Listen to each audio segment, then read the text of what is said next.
हाँ तो नमस्कार प्यारे बच्चों, कैसे हैं। तो हमारा जो 465 प्लस का टारगेट है उसके लिए न्यू बैच लॉन्च हो चुका है। आप इस बैच से कैसे जुड़ सकते हैं, तो हमारा टेलीग्राम चैनल पर जाएं, वहां से PDF डाउनलोड करें और हमारे यूट्यूब चैनल के सारे वीडियो को देखें, शेयर करें, लाइक करें, शेयर तथा लाइक करें शेयर तथा लाइक करें।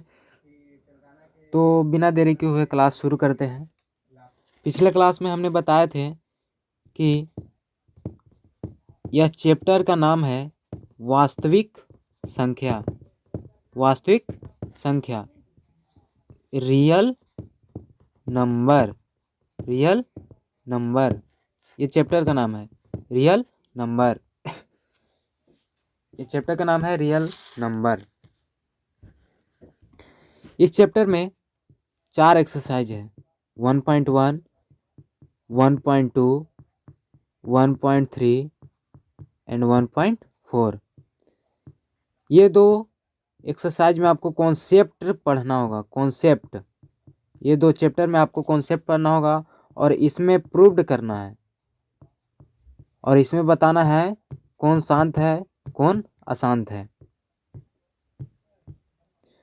तो हम लोग कल ये सब पढ़ चुके हैं, तो आज इस पे बात नहीं हम करेंगे। अगर कोई लिखना चाहता है तो थोड़ी देर के लिए वीडियो रहेगी, लिख लीजिए आप तुरंत। कल ये सब भी हम पढ़ा चुके हैं। अगर आप वो वीडियो नहीं देखे हैं तो यूट्यूब पर जाकर या हम उसका लिंक डिस्क्रिप्शन में डाल देंगे, आप वो जाकर वीडियो देख लीजिए। पूर्ण संख्या के बारे में भी कल हम बता चुके हैं। पूर्णांक के बारे में भी बता चुके हैं कि पूर्ण संख्या उसे कहते हैं जो प्राकृतिक संख्या के परिवार में, प्राकृतिक संख्या कौन कौन हुआ, 1 2 3 4 5 डॉट डॉट करके अनंत तक। तो इसमें हम अगर 0 को शामिल कर देते हैं तो उससे प्राप्त जो संख्या होता है उसे क्या कहते हैं, पूर्ण संख्या कहते हैं। जैसे यहाँ पे एग्जाम्पल दिया गया है, सबसे छोटा पूर्ण संख्या की बात की जाए तो 0 है, सबसे बड़ी पूर्ण संख्या की बात की जाए तो अनंत है। अच्छा एक यहाँ पर कॉन्सेप्ट आती है, क्या सभी प्राकृतिक पूर्ण हो सकता है, तो बोलेंगे हाँ। क्यों? क्योंकि प्राकृतिक संख्या 1 से लेकर अनंत तक होता है और 1 से अनंत तक आपको पूर्ण संख्या में मिलेगा। अच्छा, यही उल्टा करके पूछिए कि क्या सभी पूर्ण संख्या एक प्राकृतिक संख्या होगी, तो हमारा जवाब होगा नहीं। क्यों? क्योंकि इसमें 1 से अनंत तक तो होगा लेकिन 0 इसमें शामिल नहीं होता है। प्राकृतिक संख्या में क्या 0 होता है? नहीं, इसलिए ये नहीं होगा। अगर उल्टा पूछे तो नहीं, अगर हाँ सीधा पूछे तो हाँ। उसी तरह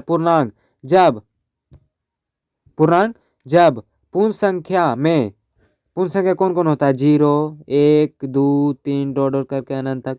इसमें हम ऋणात्मक प्राकृतिक संख्या, तो ऋणात्मक प्राकृतिक संख्या 1 होगा, 2 होगा, 3 होगा, इसको शामिल कर देंगे तो इससे जो संख्या प्राप्त होगा उसे ही कहेंगे पूर्णांक। क्या कहेंगे बच्चों? पूर्णांक। अगर सबसे छोटा पूर्णांक पूछे तो भी अनंत, बड़ा पूछे तो भी अनंत। ये सब लिख लीजिए। बताइए कौन बड़ा है। याद रखिएगा, माइनस में वह बड़ा होता है जो आपको छोटा दिखे। जैसे हमको 2 छोटा दिख रहा है तो माइनस में ये बड़ा होगा, 3 नहीं होगा। 3 जो जवाब दे रहे हैं वो गलत है। कुछ होमवर्क के रूप में है दिया गया, या आप बना लीजिए। अब बात करते हैं सम संख्या।